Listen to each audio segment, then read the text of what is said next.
안녕하세요. 미국 주식 단타로 부자 아빠 되기 빌리입니다. 9일차 오늘의 주제는 미국 주식 단타 빅스 지수 오르는 시장에서도 부자 아빠 되기입니다. 1일차 추천 종목이었던 SOXL이 10% 상승하며 신고가를 갱신하였습니다. 매수하신 분들 축하드립니다. 21년 수익 현황 및 선물 현황 살펴보도록 하겠습니다. 21년 1월 1일부터 21년 2월 12일까지 총 매매 손익은 3,870만원입니다. 어제 매매 손익 2월 11일 매매 손익 98만원이 추가되었습니다.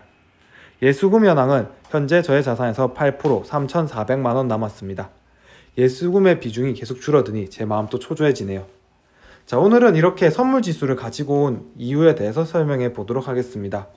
선물 지수에 대해서 모르는 주린이 분들을 위해서 이렇게 선물 지수를 가지고 왔습니다. 선물 지수에 대해서는 뒤에 다시 한번 얘기하도록 하겠습니다. 자, 이대로만 따라하면 부자 되는 단타 비법, 여기에 대해서 질문을 유튜브 댓글을 통해서든 저에게 궁금증을 물어보시는 분들이 있어서 그 질문들 중에 공통적인 질문에 대해서 대답을 하고자 다시 이걸 가지고 왔습니다. 자, 돈 복사하는 기계가 되어라, 여기에 대해서 질문이 있었습니다. 그러면 빌리님께서는 손절을 언제 하시나요? 손절은 하지 않나요? 손절을 하는 가격대는 언제인가요?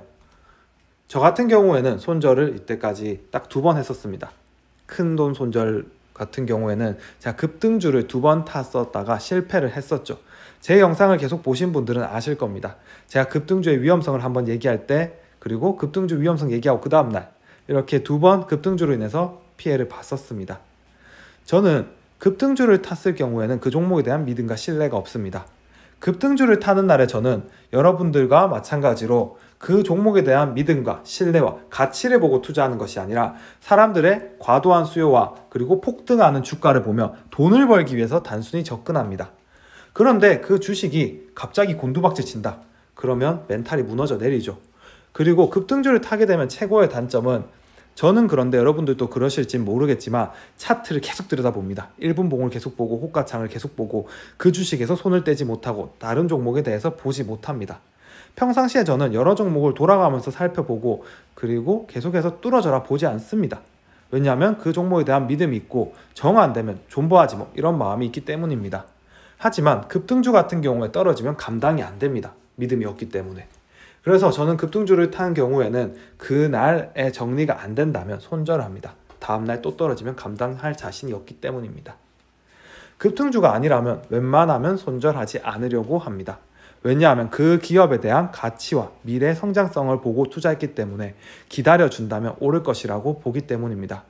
예수금이 텅 비거나 정말로 그 기업에 문제가 생기지 않는다면 웬만하면 버텨봅니다. 자, 그러면 성장주 및 우량주 투자 현황 살펴보도록 하겠습니다. 테슬라 어제 조금 반등이 나왔었죠. 그래서 28% 손익률에서 29%로 올랐습니다. 어제의 테슬라는 제가 보기에는 사지도 팔지도 못할 자리였기 때문에 아무것도 하지 않았습니다. 다음 오픈도 손익률 8%에서 14%로 늘었습니다. 장중에는 더 올라갔으나 장 마감에 다시 상승분의 일부를 반납했습니다. 저 같은 경우에는 이렇게 차트를 보시면 윗꼬리가 달린 게 보이시죠? 이렇게 매수세가 매도세를 이기지 못해서 눌러서 내려오는 모습을 보여줬습니다. 그래서 저는 일부 50주에 대해서는 익절하였습니다. 여기서 더 오른다면 남은 200주가 돈을 벌어줄 것이고 여기서 더 떨어지면 잘 판게 것이죠. 그래서 50주 익절하였습니다. 다음 플러그파워 같은 경우에는 MSCI 편입 발표가 났음에도 불구하고 힘을 쓰지 못하고 있습니다. 지금 5일선과 15일선은 만났고 30일선과의 괴리가 좁혀지고 있습니다. 이 괴리가 모여진다면 제 생각에는 위로 갈 것 같습니다. 하지만 투자의 선택은 본인의 몫이기에 불안하신 분들께서는 익절 구간이시면 익절하시는 것도 추천드립니다. 저 같은 경우에는 익절 구간이 오면 분량을 줄일 예정입니다. 이게 저번 영상에서 제가 얘기 드렸지만 제가 진입을 실수를 했었습니다. 흥분해서 MSCI 지수 편입이라는 기사를 보고 흥분해서 매수를 했기 때문에 높은 가격에서 샀고 그 높은 가격을 낮추기 위해서 물타기를 들어갔고 그 결과 제가 생각했던 물량보다 더 많은 물량이 들어가 있습니다. 그래서 저는 익절 구간이 오면 일부 물량은 정리할 예정입니다. 다음으로 2월 11일 화제의 섹터에 대해서 살펴보도록 하겠습니다. 어제 화제 섹터 SOXL, 아멕스에 속하죠. TSMC 이 두 개가 많이 올랐습니다. SOXL 같은 경우에는 10%, TSMC 같은 경우는 4%가 올랐습니다. 아무래도 반도체 품귀 현상과 반도체 수요 급증에 대한 기대와 그리고 비트코인 급등이 영향을 주었을 것이라고 생각합니다. 엔비디아 같은 경우에는 횡비디아라는 별명을 가지고 있죠. 차트를 보시면 아시다시피 한 3개월 동안의 행보를 보여주었습니다.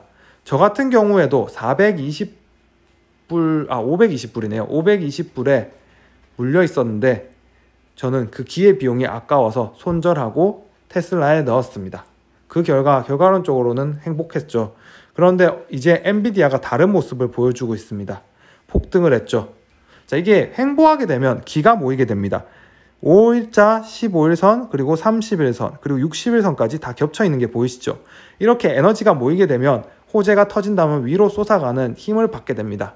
엔비디아 같은 경우에는 비트코인 가격의 급등과 함께 스퀘어와 엔비디아가 함께 급등하는 모습을 보여주고 있습니다. 그래서 지금 엔비디아에 지금이라도 탑승해야 되나 라는 마음을 가지신 분들이 쏙쏙 등장하시던데 RSI 지수 보시기 바랍니다. RSI 지수가 70을 넘어간다는 것은 과매수 상태라고 볼 수 있습니다. 과매수 상태에서의 매수는 주의하시기 바랍니다. 과매수 상태에서 더 올라갈 수도 있습니다. 테슬라 같은 경우는 80, 90을 넘어가면서도 올라갔었습니다. 그런데 더 올라갈 수도 있지만 떨어질 확률이 있기에 70이라면 조심하시기 바라겠습니다. 연휴 대응 및 빅스 지수 살펴보도록 하겠습니다. S&P 500 지수와 나머지 선물 지수입니다. 지금 대부분의 선물 지수가 하락하고 있고 S&P 500 빅스 지수만 오르는 걸 보고 있습니다.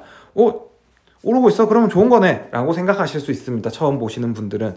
현재 빅스 지수는 제가 촬영하는 시점에 3%가량 오르고 있습니다. 빅스 지수는 다른 말로 공포지수라고 합니다. 이 공포지수가 오른다는 것은 사람들의 심리 불안감이 오르고 있다는 거고, 심리 불안감이 오르고 있다는 것은 주가가 떨어진다는 것을 뜻합니다. 빅스 지수가 오르는 것은 대부분의 주가가 안 좋은 방향으로 간다는 뜻입니다. 이렇게 빅스 지수가 오르는 이유 중에 하나는 저희 다음 주 월요일 날의 휴장입니다. 2월 15일 휴장입니다.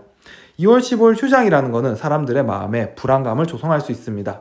3일간의 휴장 동안 어떤 악재가 나올지 모르기 때문에 수익권에 있으신 분들은 익절하고 편안한 주말을 보내고 싶어 하시는 분들도 많습니다. 그런 경우에는 빅스 지수가 오르고 익절하는 물량들이 쏟아져 나오기 때문에 주가가 안 좋게 떨어지는 경우가 많습니다. 오늘 같은 장에서 예수금이 있다면 저가 매수도 좋은 방법일 수 있습니다. 정 마음이 불안하신 분들은 일부 익절도 추천드립니다. 그런데 일부 물량에 대해서 익절을 하시고 월요일 날에 폭등할 경우에는 진입이 어려울 수도 있으니 전량 매도는 안 하시는 게 좋을 것 같습니다. 마음이 정 불안하시면 다 파셔도 됩니다. 좋아요와 구독을 눌러주시면 저에게 큰 힘이 됩니다. 사실 오늘 영상 제작을 건너뛸까도 생각했었습니다. 이게 밤에 투자를 하고 낮에 종목도 연구하고 그리고 영상 제작까지 하니 너무 피곤하더라고요. 그리고 제 영상을 기다리시는 분이 없지 않을까라는 생각도 했었습니다. 그런데 어떤 분께서 오늘 영상 안 올라오냐 이렇게 연락이 와서 그 말에 힘을 얻어서 열심히 하자, 영상 제작해보자, 같이 열심히 공부해보자 라는 마음으로 이렇게 영상을 급하게 올리게 되었습니다. 종목 분석 살펴보도록 하겠습니다. 2월 11일자 실현손익 합계는 92만 3천원입니다. 총 매매손익 98만원, 어제 수익률이 좋았습니다. 먼저 LAC 살펴보도록 하겠습니다. 전기차 배터리 원재료 업체입니다. AREC 휘토류 관련 클린에너지 기술 독점 업체입니다. BNGO 바이오 업체입니다. CLII 전기차 충전 업체입니다. 이 종목 같은 경우에 제가 24만원의 수익을 올렸는데 이렇게 수익을 올릴 수 있었던 이유는 프리장에서 하락하는 모습을 보여줬습니다. 그리고 저는 기계적으로 매수하였고 프리장 중에 갑자기 10% 폭등하는 모습을 보여주었습니다. 여기에서 욕심내지 않고 10%에 다 팔아버렸습니다. 다 파는 순간 저는 작고 다음날 아침에 봤을 때는 1% 수익 구간이었습니다. 그러면 전 9%를 추가로 벌 수 있었던 거죠. 자, 기계적인 매수 매도에 관련해서 궁금해하시는 분들이 많고 진입 시점에 대해서 궁금해하시는 분들이 많아서 다음번에 시간이 된다면 영상으로 제작하도록 하겠습니다. 푸보 스포츠 스트리밍 서비스입니다. 자, 이 푸보 같은 경우에는 3,000원이죠. 왜 3,000원일까? 제가 실수를 했습니다. 호가창 같은 경우에 프리장에서는 한 가격 차이가 아니고 여러 가격 차이 있는데 제가 요새 피곤하다 보니 보지도 않고 매도를 눌러서 3,000원 벌고 팔아버렸습니다. 푸즈, 핀테크 기업 합병 루머입니다. 이누브, AI 기반 소프트웨어 회사입니다. 자꾸 요새 피곤해지니 저번에는 매수 매도 실수를 하고 이번에는 호가창 실수를 했었는데 이래서 건강관리가 중요한 것입니다. 오늘까지 하고 나면 3일의 장이 쉬니 여러분들도 건강관리 하시기 바라겠습니다. 오픈도어 부동산 플랫폼 업체입니다. 24만원 수익을 얻었습니다. 센스, 당뇨병 치료 관련주입니다. 스킬즈, 게임 플랫폼 업체입니다. UAMI, 강산 관련 주식입니다. 이 종목 같은 경우에 프리장에서 급 하락하는 모습을 보여서 분할 매수 들어가서 익절하고 나왔습니다. 저의 영상을 시청해 주셔서 감사합니다. 설 연휴 가족들과 행복한 하루 보내시고 오늘 하루도 성투합시다. 오늘 하루만 힘냅시다. 화이팅입니다. 이상으로 빌리였습니다.